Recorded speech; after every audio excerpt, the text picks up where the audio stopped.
Hello again and welcome to Pearl Magazine. Hong Kong has about 8% of ethnic minorities according to a government census. Filipinos make up the largest group at just over 200,000. For many ethnic minorities, finding ways to be understood and accepted in a different culture can be difficult. There are those using sports to do this. Filipino Jake Verano is bridging the cultural divide through boxing.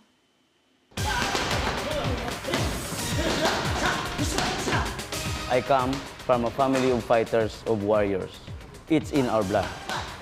My grandfather practiced judo and arnis.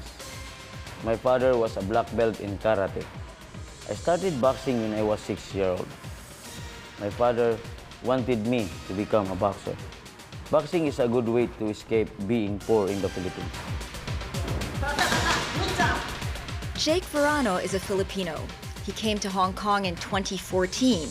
He was hired to train Hong Kong boxing champion Rex Cho, who won the WBA and WBC Super Flyweight in 2015, as well as the WBO International and WBC Asian Boxing Council titles in 2017. Rex Chu needed a trainer at the time. You know, Philippines is very famous in boxing, popular, and then they know already what training we have in the Philippines.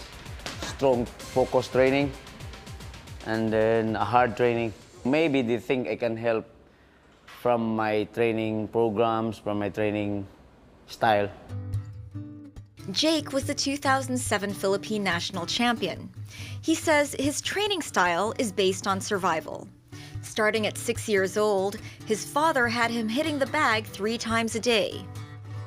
My father would make me hit the bag first thing in the morning, bare fists, before breakfast, before school for 3 rounds. When I came back from school, he made me do it again. And lucky at this time, I have this hand wrap. Because before, my dad letting me hit the pad without hand wraps. Bare hands, hitting the bag with bare hands. He trained me how to become, having a big knuckle to hit something. Need to be stronger bones. Bare hands hitting the bag and then bleeding afterwards. But now, lucky, this generation we have these hand wraps. For sparring practice, his father would bring him to the market on Sundays, looking for other kids he could fight with. He's really addicted in boxing. So he's bringing me in market, Sunday markets, just to ask any of the kids, hey kid, do you want to spar with my son? I don't want to fight, but he's like, I am saying, Dad, he's so big, not for me. I cannot say no. Even though I feel bad for me, I don't want, but I need to. I need to do, and then, yeah, I need to fight bigger than me. I cannot fight like the same as my level because I trained well too. Jake is from Bukidnon Province, a place that produces many boxers, including world champion Manny Pacquiao. Jake says he didn't enjoy boxing as a kid, but knew he had to do it to help his family. Life in the Philippines is too hard, so we need to help our parents. Even though I'm crying because before I hate boxing, I don't like boxing before. But then my dad is always, he's very strict to me. He have a sticks to hit me anytime if I'm not hitting the bag. I think sticks is painful for me than boxing before. So it's better, it's better I ask him to hit the bag than get hit with the sticks. Jake got a full high school scholarship as a boxer. Later, he went to boxing camp. I am happy that I am become athlete in school. Free schooling. That's why I grew up in boxing camp. And then with those coaches, I'm having always a military discipline. That's why now I am like applying sometimes to my students a military discipline all the time. After becoming national champion and pursuing a professional career, Jake began training kids in the Philippines as well. Double. Ha. 1, 2. Jab, jab. 5 years in teaching kids. And then producing national teams, amateur boxers. And then I am producing also a professional champions in boxing. Out of the Before I came to Hong Kong. I already produced some champions in the Philippines. 1, 2, wave, counter straight. So my punch is 1, 2 hook. Huh? Bang, bang. Then you wave, then you have a counter straight. So all are like that 1 minute, and then let's switch after 1 minute. Jake opened his own boxing gym in Hong Kong earlier this year. He brought in one of his younger brothers to help him out. John was also a boxer in the Philippines. All 4 siblings are boxers. My brother John, he's a top contenders. He's the one of top contenders in the Philippines during his career. Yeah, and then this is my sister. She's a world champion, a WIBA world champion. And then this is my brother, also a professional boxer, and now working as a trainer also. Right, so we are in Macau. He says he wants to pass on what he's learned to aspiring boxers in Hong Kong. I can see in Hong Kong is a very young in sports. Boxing is very still young in boxing. I can see a lot of potential fighters in Hong Kong. I want to share my knowledge being as a fighter, what I did before or what I learned from when I was young. Sports, discipline, and survival. Slip then hook straight. His students say his training style is different from other boxing gyms in Hong Kong. Raymond Poon has been his student since 2016. He had been training as a boxer for 2 years before that. You know, in Hong Kong, boxing, the level is not that tough in the world. So every local boxing gym, they're doing like, if we have that power, we can like one punch knock him out. How to mean the punch? If my punch can land, okay, that works. If not land, then it doesn't work. It's like no system in the training. Hook straight, again, go. Raymond went on to win the WBC Intercontinental Youth Champion and the WBC Asia Champion in 2018. When I train with Jake, then just like everything is different. And first time when we train in the few months, we even not throwing punches in 1 month. Like we just only doing the footwork, the boxing stand, how we keep the balance, how our leg, how to stand, how big, how short, how to move in the ring. We just go everything to back to the basic. When he trained me, it's like we have a really tough time, like because I'm really hard to train with 2 years already. We go to the Philippines, we spend so much time together, we work together, then I start to go up little bit, and become better and better boxer. I think, yeah, the training is tougher and it have more like on system. So it make me know, what should I do in the ring, in the fight, because in Hong Kong, normally they just say, keep going, keep forward, forward, then you can win the fight. But in boxing, it's not like that. They still have the technique about timing, distance. You have every technique for the fight. Chi Kung Wong is an amateur boxer who has been training with Jake for 3 years with an eye on going pro. 3, upper hook straight, yeah.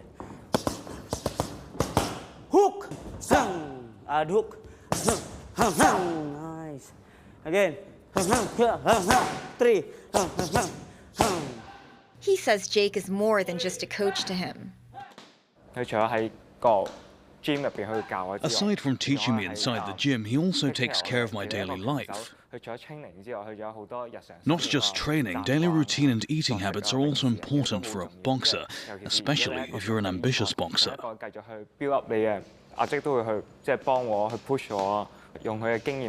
Jake keeps pushing me and using his experience to teach me.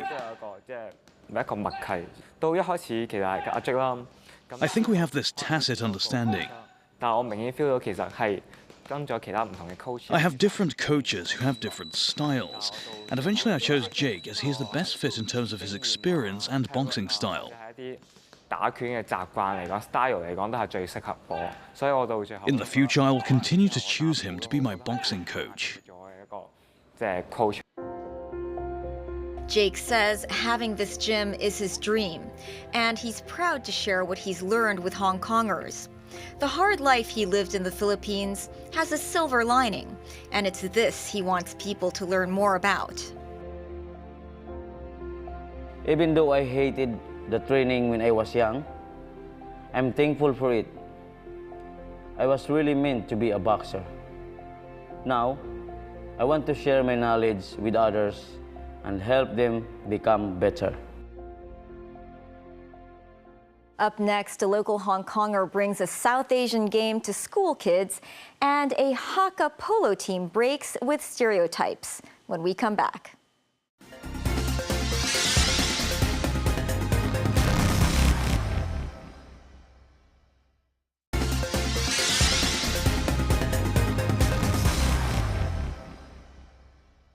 Welcome back to Parole Magazine. Locals are doing their part to bridge the gap between ethnic minorities and Hong Kongers as one assistant principal brings the South Asian game of kabaddi to school children. And Lam Chun villagers break stereotypes by forming their own polo team.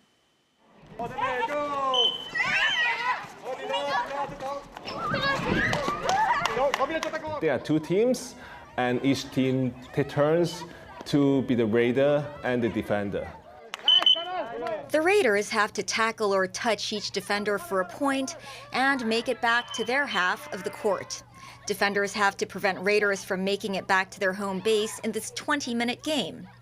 Assistant Principal Lo Yuk Kwong has always been interested in learning more about other cultures and wanting to spread that interest to others.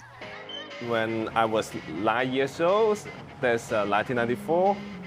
When I turned on the television, there's a 1994 World Cup, and I saw a lot of different countries play there, and each team has a different jerseys, and even the appearance is different. And I started to the newspapers, magazines to find out, oh, there's a lot of country here. There's Mexico and Colombia and South Korea, and then I buy a map in the bookstore, and I start to memorize all the lessons fresh. That's why I'm interested in different culture. After studying anthropology in university, Lo wanted to do something to promote social and cultural inclusion, and decided sports was the best way to do this. He founded Kabaddi United with his partner in 2018 and began bringing the sport to different schools. Sports is actually the best media to connect the people from different countries. When they are having lessons, when they play together, sports is a good media, and they will have a team, and after the match, they will have a discussion. He says that in 4 years, they've brought the game to about 100 schools and NGOs. In 2021, he became assistant principal at this school, and during the week, some of the other schools send their kids over to learn to play kabaddi. It's an easy game to set up. We only need the mats because you will fall down and have some movement. You catch people, and just like the rugby, so the mats are for protection. How did the students like it? Do the kids enjoy it? Yes, yeah, because the rules for game is very simple, and it's a new game for them, so they really enjoy it. Lo says social inclusion, especially in a city like Hong Kong, is important. Some of my students, they lived in Hong Kong for around 15 to 16 years. Maybe they were born in Hong Kong. They keep on just learning the Chinese culture. And when they see that they have a chance to promote their own culture, they will be very proud of it. I think the world will become more and more globalized. So it's good for Hong Kong people to learn different culture. Since setting up Kabaddi United, Lo has about 20 South Asians who have joined his youth program to coach others in the game. When they teach kabaddi, they are not only teach how to play kabaddi, but also share some cultural elements, just like language, and just share their childhood memories when they play kabaddi with their family members in India, Pakistan. So it's a stories. It's not just a sport. You have to pull me out, alright? Okay. Manveer Singh is one of his student coaches. He's 16 years old. It's not just a sport. It's for collecting our new peoples. Like I was so shy to talk with the other peoples. I was so shy to talk Chinese people. But when I'm starting to play kabaddi with the other peoples, like I was so lack of communication. But now I'm so good at communication because of kabaddi. So there's a good sport in Hong Kong. Wang Wei-chan is also in the program as a certified coach. He's been playing the game for 6 years. He says playing the sport has helped him learn more about South Asian minorities in Hong Kong, and he wants to help others do the same. 我用我自己為例啦，用我自己啦，咁我就對於我以前嚟講，我覺得都係會。Take myself for example, I had some stereotypes before. We always see Chinese faces, and now we see more South Asian faces too. Actually, they are not people related to criminal cases, which are portrayed by the media. 佢哋並唔係話想象中可能媒體上咁成日話見到好多罪惡發生啊嗰啲嘢，其實我哋係反而。We can learn more about their culture so that we can reduce misunderstandings. If we introduce this sport here in Hong Kong, South Asian and Hong Kong children can play together and have more communication and interactions. Lo continues his mission of bridging the cultural divide among school kids to promote social inclusion at a young age, as well as give confidence to ethnic minorities. It's all about empowerment. Because in Hong Kong, we always have the conceptions. We think that, the ethnic minority groups, they need a lot of resources, they need a lot of help. No, absolutely not. They have many talents. And also their language is very good. They can know at least 3 to 4 languages, which is actually very good. When we give them a lot of chance to explore the world, to take some important roles, they will feel very happy, and they will increase their self-confidence. Polo is often called the sport of kings and is one of the oldest team sports. It is known as a high society sport, with each team made up of 4 players and a game lasting about 2 hours. Horse-mounted riders score by hitting a ball with a mallet into the goal. From 9 till 19, I played polo. Stopped for about 20 years. Got back on about when I was 38, 39. And then now I'm 45. Andrew Leung is a Hakka villager from Lam Chun. He was born and raised in the UK and moved to Hong Kong when he was 20 years old. He founded the Hong Kong Beginners Cup for polo in 2018 and started a Hakka polo team. I saw Hong Kong being represented by a lot of expats, and it seemed from people who were not even from Hong Kong, never been to Hong Kong.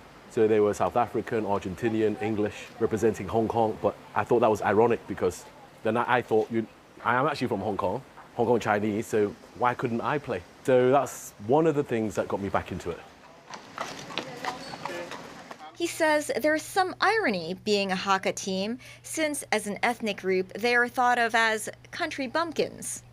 It seems like an oxymoron, Lam Chun polo team. I joke and say, does it sound like a redneck polo team?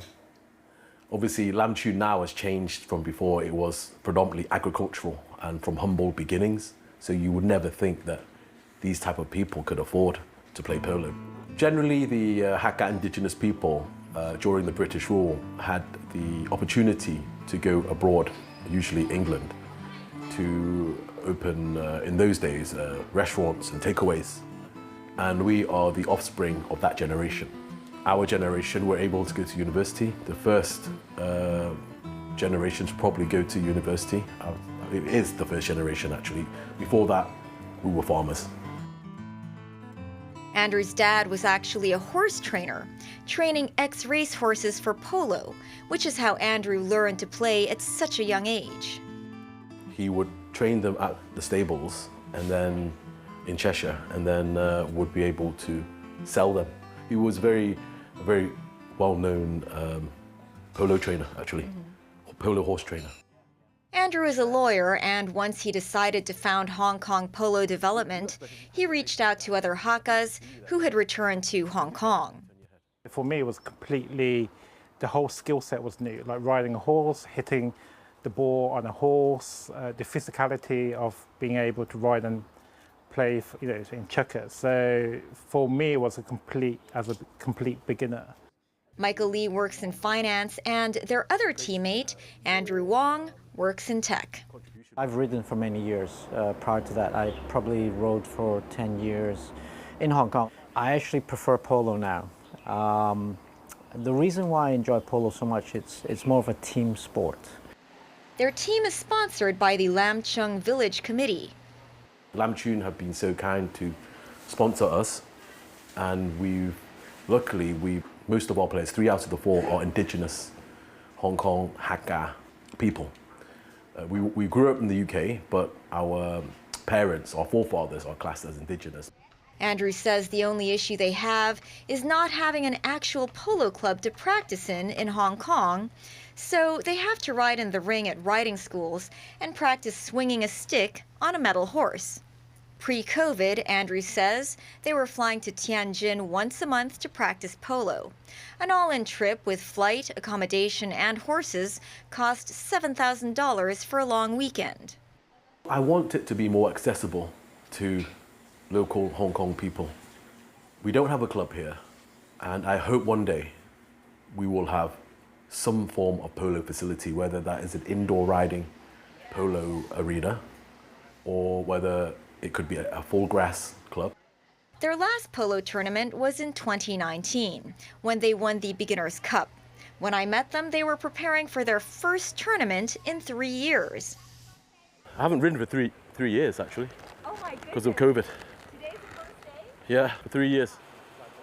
I'm leaving on Tuesday, 15th of November, and then I'll be training for 3 days, polo training, and then I have the tournament on the Saturday and Sunday, the weekend. So that's enough time for me to get back into getting my eye in again, hand-eye coordination to hit the ball. They did return, but with no cup this year, as the other teams were able to continue training and playing throughout COVID. But Andrew is confident they'll get back in shape for next year's tournament. It's a good example to the next generation. It shows that dreams can happen, dreams can come true. Even the Lam Chun Village Committee, never in their wildest dreams, I speak to the elders, thought that they could have an indigenous polo team. That's our show for this week. Join us on Pearl Magazine, same time next week. Bye for now.